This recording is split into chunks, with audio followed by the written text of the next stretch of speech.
দর্শক, আমি রাসেল ইব্রাহিম।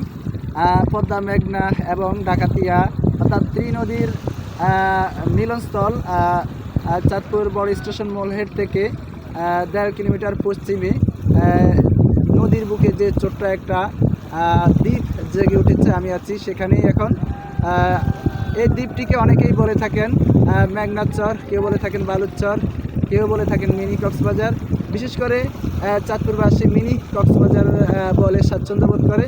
তবে আমি বিনীতভাবে অনুরোধ করব বা একটা রিকোয়েস্ট করব বা সংশ্লিষ্ট কর্তৃপক্ষের প্রতি আমার অনুরোধ, এটাকে আমরা যদি মিনি কক্সবাজার না বলে সবসময় এটাকে চাঁদপুর দ্বীপ বলে অভিহিত করি, তাহলে আমাদের জেলাটার নামটাও ছড়িয়ে যাবে এবং এই জায়গাটিও নিজ নামে নিজ স্থানের নিজস্ব পরিচিতি লাভ করবে। যাই হোক, আপনারা যারা এটাকে মিনি কক্সবাজার বলেন, আমার মনে হয় চাঁদপুর দ্বীপ বললেই ভালো হবে, কারণ এটা চারদিকে পানি দ্বারা বেষ্টিত।